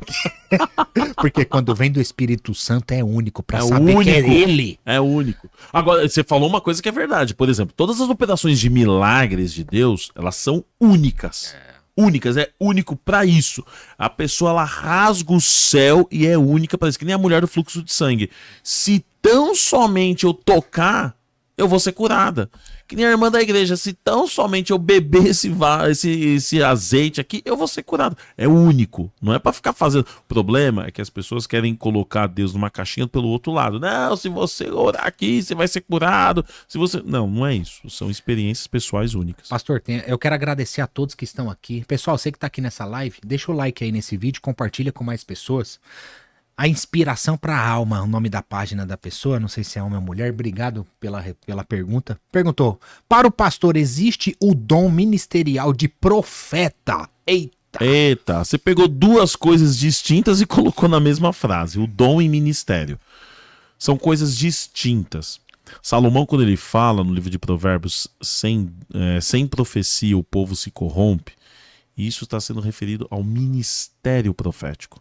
Existe o ministério profético, que é onde o pastor ou a igreja, que Deus levanta para pessoas ali dentro, eles estão sempre com uma palavra profética para ser dada à igreja, e o Espírito de Deus revela, o Espírito de Deus age, que nem usou você aqui no início. Amém. Com uma palavra. Isso é um ministério profético, é contínuo. O dom de profecia... Não é sobre revelar coisas da pessoa, por exemplo. Não. Aí, é bom separar isso pro pessoal entender. Esse é o ministério profético. Quando você está numa igreja, ele tem uma palavra de Deus e essa palavra trabalha na sua vida. Essa é uma palavra profética. A dom de profecia, aí é isso daí que falou. Você, por exemplo, tá um pastor ali, aí Deus mostra, isso já aconteceu comigo. Tô pregando ali, de repente, como se eu saísse de cena, visse só a pessoa sentada e Deus, pum, me revelando. Aí, assim diz o Senhor. Isso é o dom de profecia. Quando levantava, por exemplo, aqueles profetas e falavam, assim diz o Senhor, a ti te digo. Isso é dom. Mas não foi CPF não, né, pastor? Não, nem RG. São coisas distintas, tanto o dom quanto o ministério profético. E isso é para poucos, né, pastor, ou não? Pra quem isso Deus chama. É pra crente? Pra quem Deus chama. Para quem Deus vocaciona, mas assim, isso é para a edificação dos crentes, da igreja de Cristo. Sim, isso porque você acredita que tem profetas hoje como antigamente? Olha, ou dons de profecia? Eu vou dizer uma coisa, como antigamente, tempo bíblico, eu vou te dizer que nós temos no Brasil hoje, pelo que eu vejo, que tem se destacado um profeta só. Vão me criticar isso. Vão me criticar, já tô até vendo. Vão me criticar até dizer chega. Mas é que a gente vê ele... Você fala com mais dom de profecia ou não, profeta? Profeta mesmo. Vou dar o nome dele aqui, o pastor Silas Malafaia. Vai ter muita gente que vai me criticar, mas como nos tempos bíblicos, porque é o seguinte, nos tempos bíblicos, esses profetas, eles iam até o rei. Eles iam até a liderança maior e falavam, você tá em pecado, João Batista. Você tá errando, Elias. Eles iam no Eliseu, que nem Eliseu virou lá pro rei e falou, se não fosse o outro Josias que está aqui, eu nem recebia você. Então são profetas que eles iam até a liderança maior e falavam, o povo aqui tá pecando. Eu vejo hoje, claro que tem mais, mas eu vejo o Silas Malafaia como um desses homens, porque uma voz profética. É uma voz profética, onde ele tem levantado na igreja ainda enfrentar o que ele enfrenta, falar o que poucos falam. E é uma coisa interessante, ele não fica em quatro paredes dentro da igreja. Ele vai, assim, na onde for, tanto para a parte boa quanto para a parte ruim, que nem ele já falou, fala na cara do Lula, na cara do Bolsonaro, Michel Temer, que nem muitos que teve. e fala a realidade, não desmerecendo outros, porque eu já vi outros também. Meu pastor também, José Wellington Bezerra da Costa, ele também foi um profeta, tá velhinho, mas ele foi um profeta que Deus levantou também, onde ele teve que ter esses contatos. É que a gente acabava não vendo tanto por ele ser mais discreto, né? Assim como muitos outros profetas da Bíblia. Agora, que tem despontado, que a gente vê bastante, são esses. Outros se dedicam só para a igreja, mas eu tenho visto, como antigamente, no caso dele, né? Que ele levanta mesmo e ele fala abertamente de um jeito que todos acabam entendendo. Não é. Não, é assim, são chamados. E muitas Exato. pessoas estão jogando fora o chamado. Quantas vezes. Você já quis desistir do seu chamado? Ah, se não for Deus ali, meu irmão. Se não for Deus, você desiste fácil. Elias queria morrer. É. Ele tinha um chamado poderoso.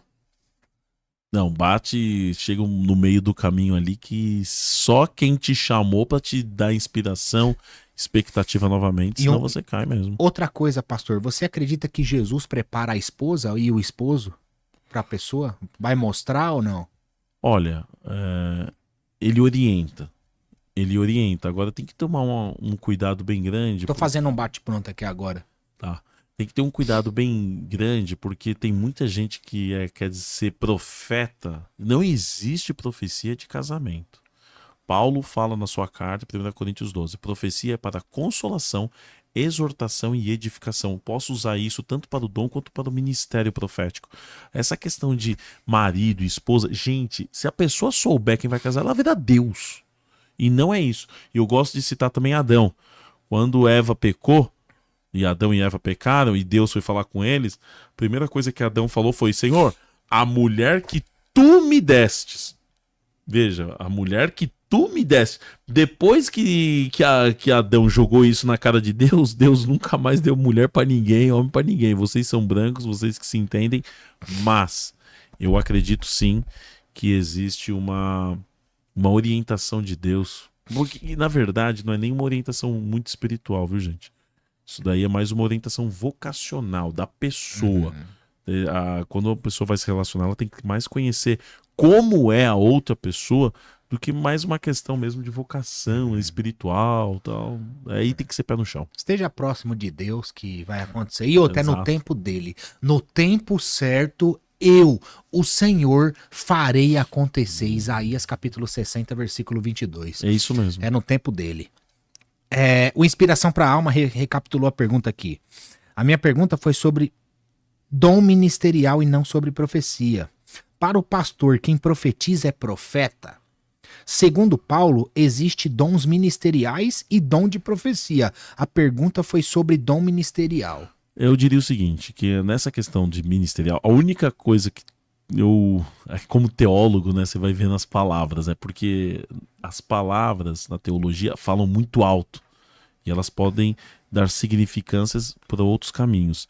Eu tiraria essa questão de dons ministeriais e colocaria a vocação ministerial. Por quê? Porque o ministério, ele é uma vocação e não é um dom. O dom, ele é utilizado para aquilo que for útil ali na hora. Tum. A vocação é para a vida.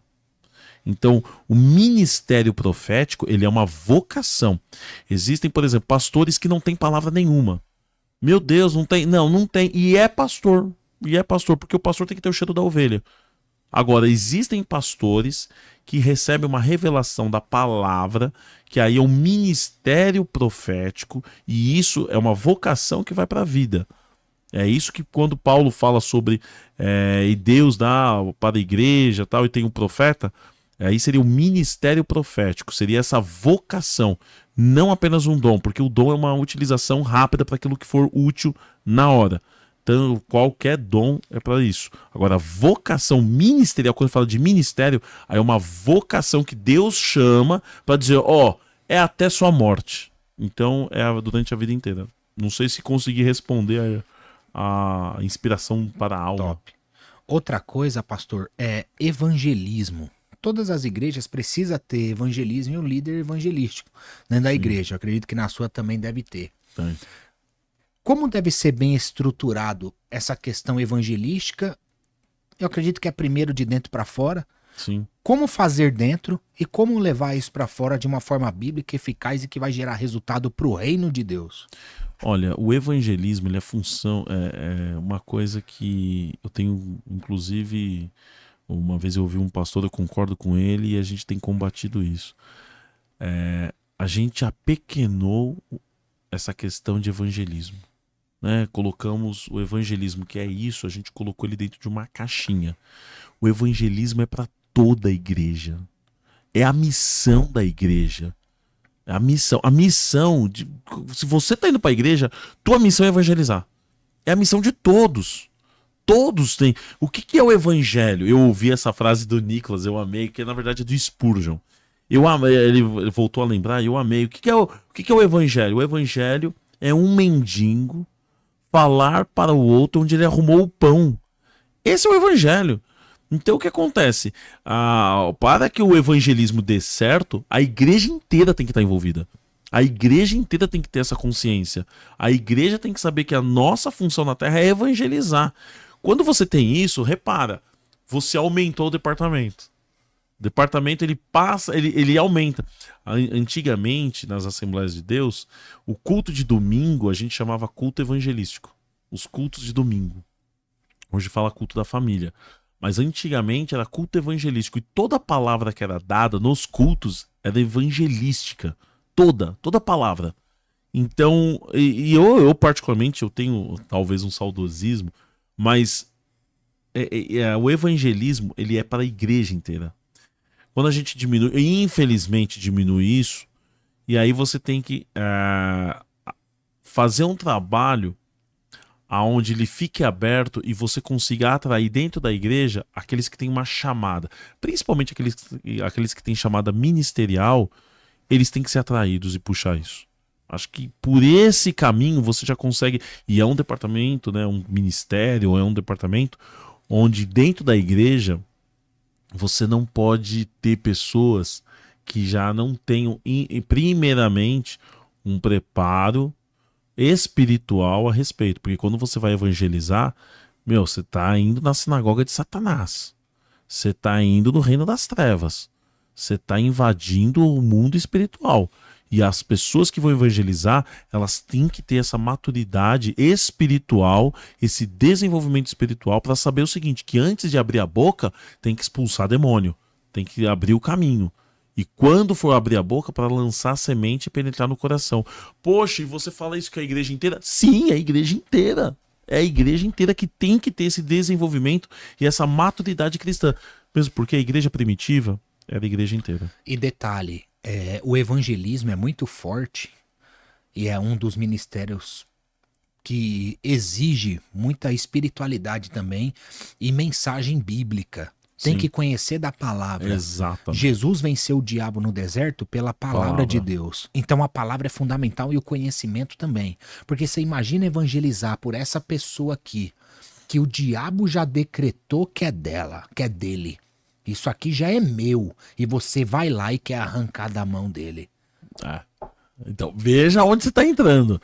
Mas é isso que você falou, é verdade. Isso que eu falo não é pra você ficar com medo não, viu, minha irmã? Pelo contrário, é pra você se revestir cada vez mais das armaduras de Deus, como diz Efésios 6. Se revestir e lutar contra as astutas armadilhas e ciladas do diabo. Exato. Porque quantas vezes eu servi o reino das trevas antes de ser crente? Mas alguém foi lá e jogou a semente, pregou o verdadeiro evangelho. E ela vai germinar, ela dá fruto, ela cresce. Você entende? Você acha que o diabo não se levantou contra essa pessoa? Certeza. Que ele já decretou, esse é meu, esse é meu, esse é do meu reino, do meu império. Reino é Deus. O reino é de Deus. Exatamente. Meu Deus! Mas isso é verdade, você imagina? Você ir lá evangelizar e falar, perdeu o diabo maldito, desgraçado, sai em nome de Jesus. E ele, eu vou sair, mas eu vou te perseguir. E detalhe, o diabo não tem pressa, viu? Não, é a vida inteira. Só que graças a Deus ele sempre cai como um derrotado. Não vou subestimar. Não podemos subestimar. Aquele que está em pé, cuidado para que não caia. Cuidado para que não caia. Mas é ficar debaixo da graça e misericórdia. A sombra do Onipotente. Me ajuda, Senhor. E pastor, Expulsar demônio é difícil? Volta a dizer em Mateus 10, é para quem Deus chamou. Não é pra todo crente pra expulsar demônio. Você enxerga isso? Olha, se aparece uma situação na sua frente, eu acredito piamente que ou Deus está te dando um sinal, ou Deus está te capacitando. Ele está te capacitando ou ele está te dando um sinal. Mas eu seria hipócrita também de dizer que todo crente é cheio do Espírito Santo. Todo crente é cheio do Espírito Santo? Será que lá na igreja de Coríntio, lá, todos os crentes eram cheios do Espírito Santo? Mas o que eu acredito nenhuma situação é por ocasião do destino. Não. Eu acredito em jesuicidência. Eu acredito que se apareceu alguma situação, ou Deus está te mandando um sinal, ou um livramento. Ou ele está olhando para você falando, ó, se liga que você está no caminho errado, que nem Sansão.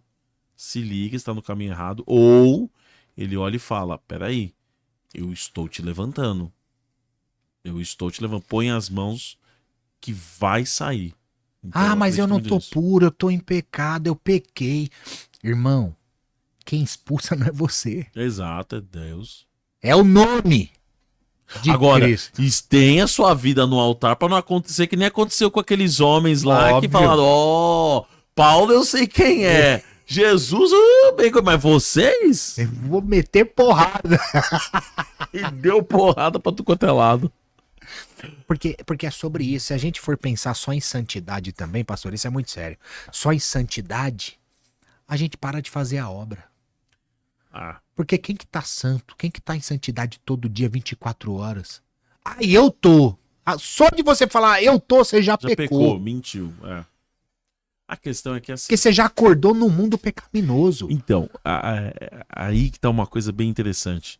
As pessoas, elas colocam o evangelho ideal e saem do evangelho real.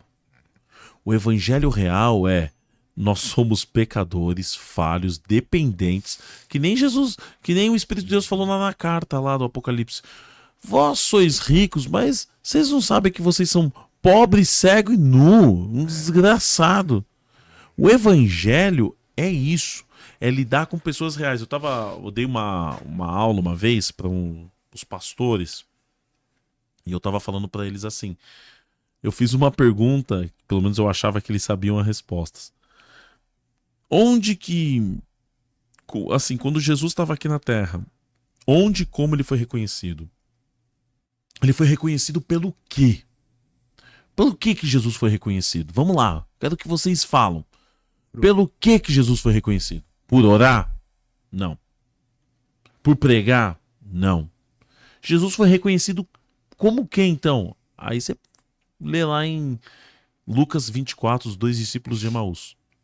E quando Jesus entrou na casa e estava à mesa, tendo partido o pão, então os reconheceu.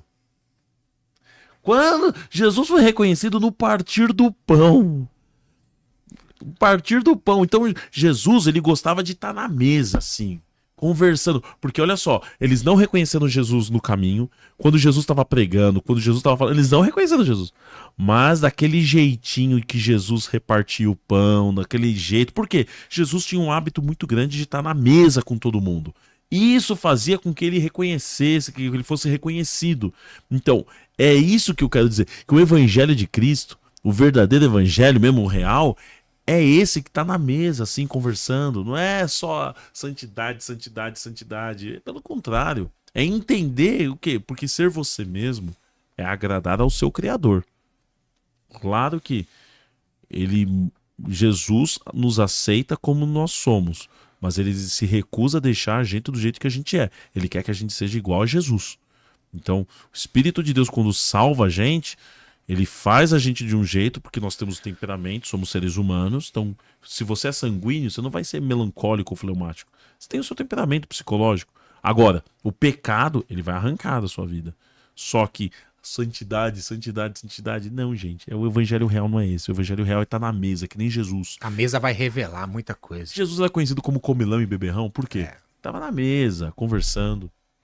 É isso que a gente esquece. Exatamente. Ó, você quer ver uma coisa interessante? Em Atos dos Apóstolos, quando desceu o fogo lá, o Espírito Santo, em Atos 2, e veio do céu um som como um vento veemente impetuoso, tem uns detalhes lá que poucas as pessoas saibam. Diz assim, e todos estavam reunidos no mesmo lugar. Ponto. E de repente, veio do céu um fogo, um som impetuoso. Como de veemente, vento veemente impetuoso. Tá bom. O que eles estavam fazendo? Aí todo mundo fala, tava orando. Eu acredito que tava orando. Não diz.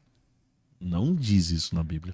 Aí vem Pedro, porque quando fala que estavam reunidos. Estavam reunidos. Aí vem Pedro.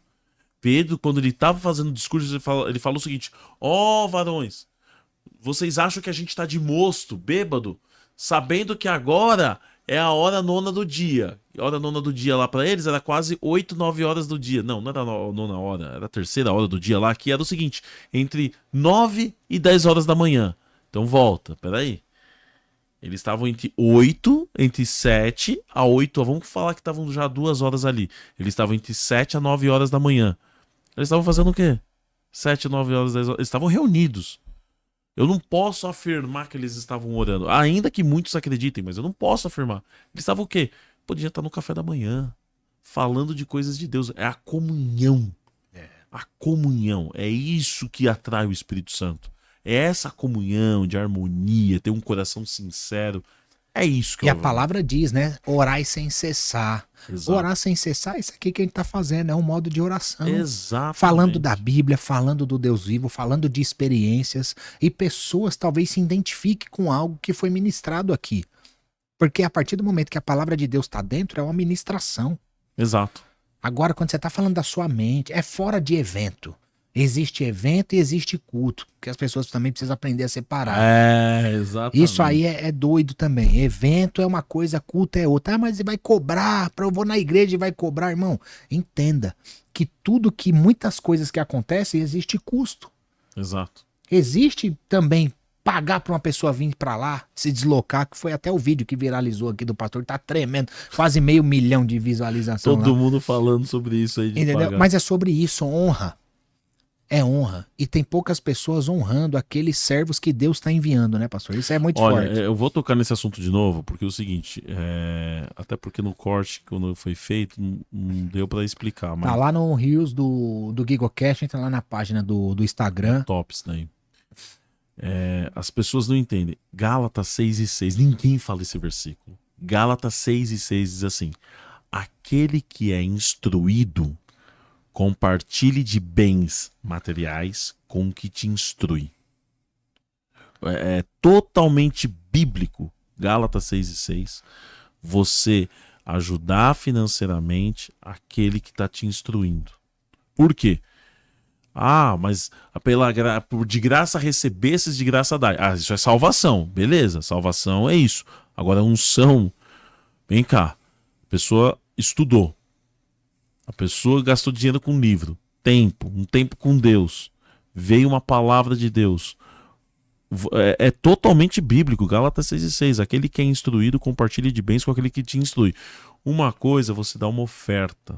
Outra coisa que muitas pessoas misturam e aí gostam de polemizar. Não, mas tem muita pessoa vivendo no luxo, vivendo isso.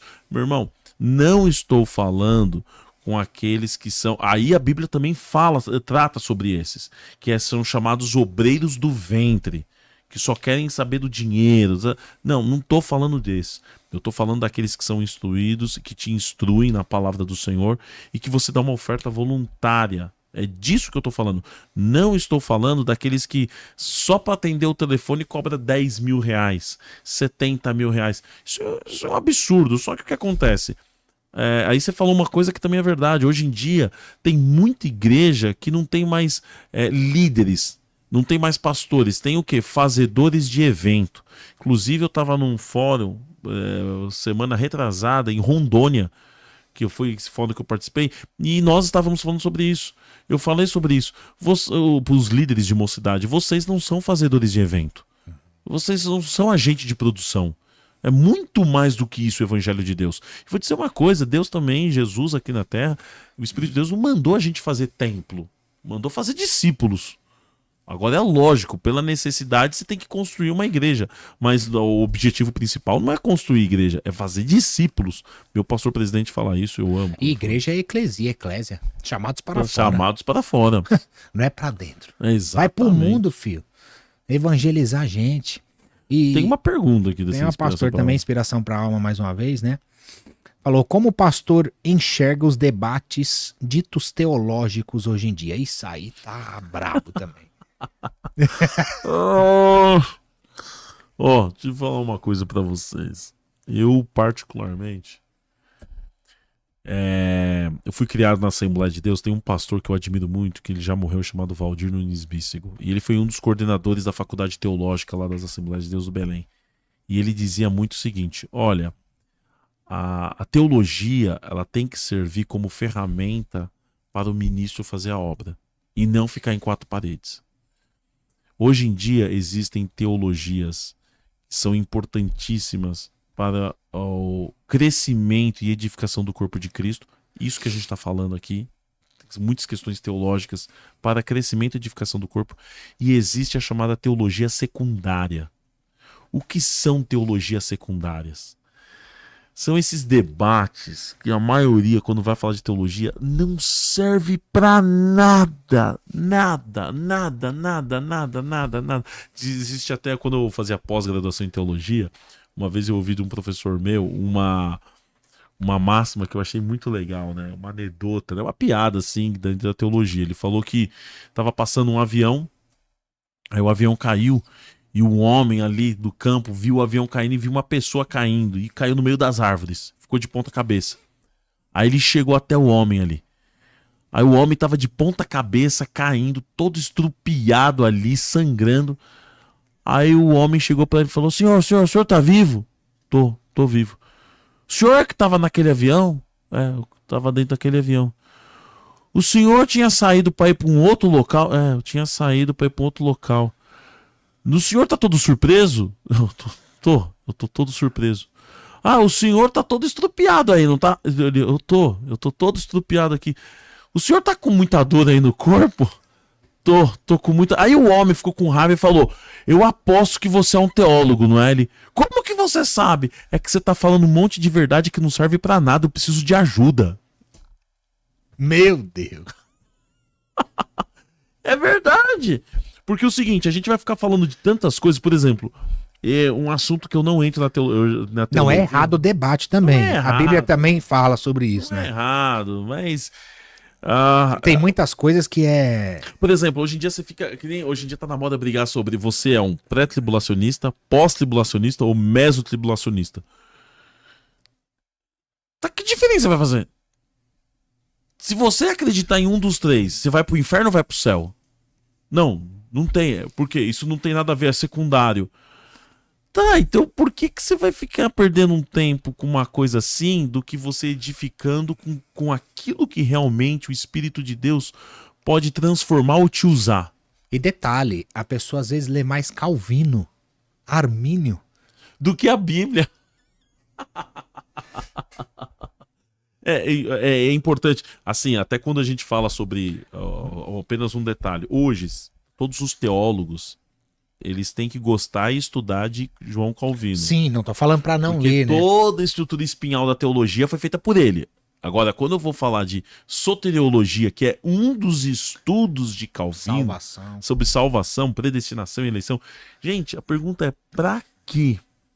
Pra quê? Eu já recusei tanto debate assim, e eu particularmente não gosto. Quando vai falar, por exemplo, de escatologia, não se estuda a escatologia para que você aprenda e entenda que nem está na Bíblia. Você vai por caminhos que são homens que criaram assim e que, são estudos bonitos, mas você gasta um tempo tão grande com isso. Quem conhece o futuro? Não é ninguém, é Deus, né? É Deus. É Deus. E aí você vai gastando um tempo. Então, particularmente, eu já recusei e recuso diversas vezes, principalmente quando vai falar de soteriologia. Você tá... Então, você não aceita porque você é calvinista. Não, você não aceita porque você é arminianista. Eu falo: não, eu sou de Jesus, gente. Legal, mas vocês ficam defendendo esses homens, né, do que propriamente a Bíblia. E aí fica nessa disputa, são chamadas teologias secundárias. Eu, particularmente, E detalhe, quando Deus fala no meu tempo, o tempo é de quem? De Deus. E tem pessoas que já colocaram data. Exato.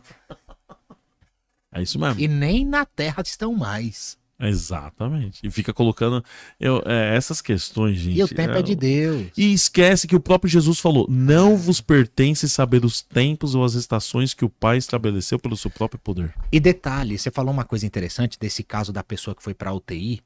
A pessoa fala: Jesus vai voltar nessa geração. Irmão, e se Jesus voltar pra você hoje? É. Exato. Como assim? Você bateu o carro, não sei, dar uma enfermidade, você morrer. Jesus voltou pra você hoje. Exato. Ou não voltou? Onde você tá? No céu ou no inferno? Exato. Pensa diferente, irmão. É. Por exemplo, nunca vi esses teólogos estudando... É doido isso aí. Não, eu nunca vi esses teólogos estudando sobre o livro de Levítico. Levítico. Não. Mas é Antigo Testamento, pastor. Ficou pra trás, não serve mais. Não serve.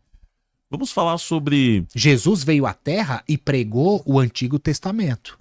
Por exemplo, Novo ele complementou. Isso. O novo foi quando ele ascendeu aos céus, começou o novo. Eu costumo dizer que a cada 10 palavras de Jesus, 12 era sobre o livro de Levítico. Isso é forte, velho. Mas ele veio para cumprir. Ele cumpriu e veio a graça. A gente não vê esses debates teológicos falando sobre o Sermão do Monte. Não vê. Agora vê sobre assuntos assim. Particularmente, eu não gosto. Não me apetece. Pastor, a gente tá chegando no fim. Bênção. Foi bênção de Deus. Que pena. Mais que duas rápido. perguntas. Que momento a geração brasileira tá vivendo hoje, biblicamente falando? Olha, tem as dispensações, né? Mas eu diria Na sua visão espiritual também. Eu diria que a geração brasileira hoje, ela vive um momento... muitas pessoas criticam, principalmente a geração que vem agora, dizendo que ela é uma geração mimimi, fraca. Eu diria que a gente vive um momento onde a geração antiga critica muito forte a geração nova. A geração que está aí, ela não tem culpa dela ser mimimi. Quem deixou ela, por exemplo, sendo fraca, Nutella, mimimi, foi a geração passada. Ela não tem culpa de ser assim. E nós não podemos criticar essa geração. A gente tem que entender e falar o idioma dela, conversar com ela. É uma geração que, infelizmente, ela está perdida. É uma geração onde ela quer ser pastoreada, mas que muitas igrejas fecharam as portas. Por quê? Porque não aceita, muitas vezes, ele ser um jovem progressista, que é difícil, porque somos conservadores. Uma geração em que não aceita o jovem ser daquele jeito, mas que se recusa a falar o idioma dela para que o evangelho alcance ela. Então, hoje eu vejo que é uma geração como essa. Eu acho que o que aconteceu há uns tempos atrás com o Kirk, né, lá nos Estados Unidos, resume muito o que está acontecendo. Eu conto os dias e oro a Deus para que não aconteça isso aqui, mas se Deus não agir, daqui a pouco o que aconteceu lá pode estar acontecendo isso aqui. E infelizmente, há uma geração que precisa e que anseia, quer Deus, eles querem, mas que uma outra geração mais antiga não consegue dialogar com ela, infelizmente. E não podemos colocar a culpa só nos líderes, né? E esquecer de nós mesmos. Exato. Nossa. Você foi chamado para fazer a sua parte. Exatamente. E às vezes a sua parte você tá delegando porque você tá colocando a culpa no pastor que não te ensina direito. Mas você também não busca, você também não abre a Bíblia. Você Exato. também não pede orientação do Espírito Santo. Porque apontar e culpar o outro é muito mais fácil, viu, pastor? Olha, muitas pessoas colocam a culpa nos pastores. Eu vou dizer uma coisa que eu costumo falar sempre. A geração da igreja primitiva, quando recebeu a perseguição em Jerusalém, em Atos 8, eles foram dispersos. E aí, um grupo de crente, não foi pastor, não foi apóstolo, crente, foram para Antioquia. Quando chegou em Antioquia, eles pregaram o evangelho.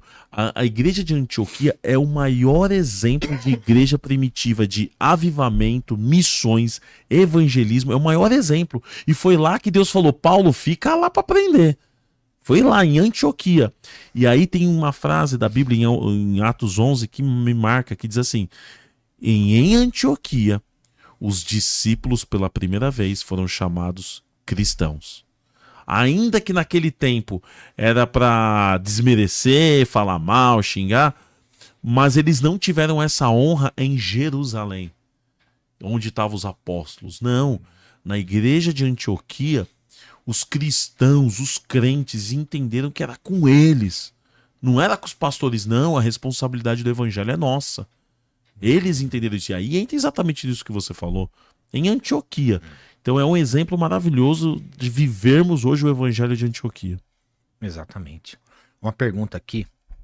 Inspiração para a Alma colocou mais uma. Obrigado, meu irmão, por participar. O pastor acredita que pode acontecer com Nicolas o que aconteceu com Kirk? Sem sombra de dúvida. Sem sombra de dúvida. Sem sombra de dúvida. Vamos orar para que não. É um jovem promissor, o Nicolas, que ele tem um dom natural da oratória. E eu acredito que que existe uma necessidade dentro da Câmara de um posicionamento dele, só que eu, no lugar dele, iria me restringir mais fora da Câmara. Não está em época eleitoral, ele nem precisa fazer campanha eleitoral, ele já teve 1 milhão de votos. Se ele se candidatar a deputado ou até mesmo ao Senado, ele é eleito rapidamente sozinho.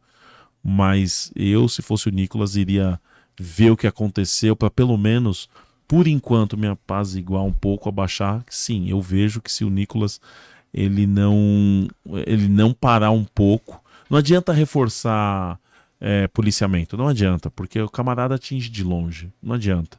Ele precisa parar um pouco assim, porque senão... E detalhe, né? Ele é o cara, assim, se você parar pra pensar na direita nacional, ele é o líder.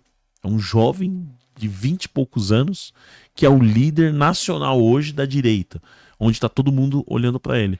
Mas eu acho que é um momento, sim, dele se restringir um pouco mais, porque ele não precisa de exposição fora, pelo menos por enquanto, que os ânimos estão muito aflorados. E a igreja de Cristo está cada vez mais sendo perseguida, mas não que não fosse, está avançando. O fim está mais próximo, eu acredito. Olha, concordo com você, e eu tenho uma visão também. Isso é bom para a igreja, porque aqueles que não são de nós vão cair fora, mas aqueles que são de nós, o evangelho vai avançar mais. Com certeza, se essas perseguições começarem a aumentar, vai ter muito crente daqui que vai pegar as malas, vai para outro país e lá vai pregar o evangelho. Então o evangelho tende a aumentar. Então eu não duvido que essa perseguição aumente no Brasil, para que as pessoas saiam daqui e comecem a pregar o evangelho em outros locais. Antioquia, em Atos 8 veio a perseguição, só ficou os apóstolos, os crentes foram tudo embora, e aí fundaram a igreja de Antioquia. E você falou algo poderoso agora, inclusive bíblico também. Está no meio de nós, saiu do meio de nós, mas não é dos nossos. Não. Muitos estão ali no meio. Muitos estão saindo dali, mas não é dos nossos. Não, exatamente. Meu Deus, esse é poderoso. Não são dos nossos. Meu Deus. Pastor, chegamos no fim. Obrigado. Eu agradeço ao Senhor Jesus Cristo, ao Deus vivo, por esse momento tão especial, por essa mesa valorosa. Todas as perguntas, todos os comentários, teve uma passagem bíblica. Graças a Deus, é verdade. E é sobre isso. A Bíblia responde a própria Bíblia, né? Exato. Como diz o pastor Adson Belo, para honra e isso glória de mesmo. Jesus. Pastor, um amigo querido, foi meu professor de teologia também, Rodrigo Ursino. Um beijo no seu coração. Você conhece o Ursino? Já esteve aqui nessa mesa abençoada. O Ursino é um amigo pessoal. Beijão, meu amigo. Como ele diz sempre, né?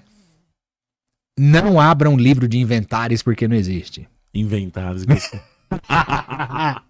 E tem muitas pessoas pregando o livro de inventários aí fora. Mas não existe. Não existe mesmo. É 66 só. É isso mesmo. Né? Então, que a gente possa se debruçar mais na palavra. Eu louvo a Deus, pastor. Obrigado pela sua vida. Obrigado por estar aqui mais uma vez. Por tudo. É sobre Bíblia, é sobre a palavra de Deus. E os bastidores falam muito, né, pastor? Exato. É oração, é muitas mensagens do alto, que às vezes Deus envia o servo, a serva, para falar com a gente. Que a gente possa ter esse discernimento para ouvir, entender e falar. É Deus falando, eu preciso fazer. Exato. Não? Sensibilidade. Mas antes da gente encerrar, pastor, queria que você deixasse uma mensagem para essa nação brasileira em nome de Jesus. Amém. Meu amigo, minha amiga que está assistindo, louvo a Deus, muito obrigado por esse período aqui mais uma vez no GigoCast, que é bênção de Deus. Olha, o Evangelho de Cristo é para aqueles que realmente são salvos por Ele.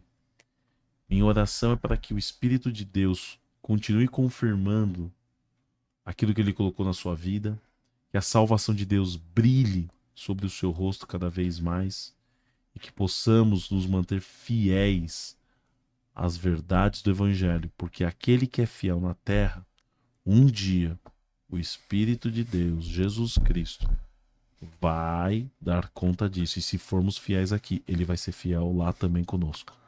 Deus te abençoe poderosamente e que possamos viver o verdadeiro Evangelho. Glória a Deus, fiel no pouco, fiel no muito. Exato. Não importa a situação e circunstância, o que importa é aquele Deus que nos vê e nos protege, mesmo mediante o submergir das águas. Exato. Isso é profundo demais. Porque tem um detalhe, você quer buscar o profundo e o secreto, você vai ter que mergulhar.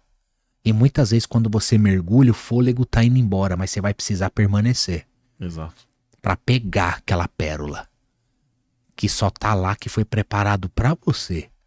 Exatamente. Então, o que você falou é muito forte, até inclusive nesse vídeo que viralizou, é sobre honrar a pessoa que também se desloca. Que Deus deu uma mensagem profunda, secreta, escondida, que Ele foi buscar. Exato. E tá indo lá para pregar e entregar aquela mensagem que às vezes quem tá do seu lado pedindo oportunidade não tem coragem de se ajoelhar e buscar. Isso mesmo. Meu, você imagina, e às vezes tá te criticando como líder. Ele não me dá oportunidade. Você não cria ela. Você não busca, você não faz. Meu Deus, mas isso é pro próximo episódio. Meus irmãos, Deus abençoe a vida de cada um de vocês. Deus seja louvado, toda a honra e toda a glória seja dada ao nosso Deus. Antes de sair desse vídeo, compartilha, deixa seu like, se inscreve e ativa o sininho. É muito importante. Tem a nossa aba lá também, membros. Pastor Aloísio, abraço, meu irmão. Mandou um abraço também pro Kleber. Aloísio Oliveira. Brabo, o homem é brabo, meu. Tem a mensagem. Glória a Deus. Meus irmãos, Deus abençoe vocês. GigoCast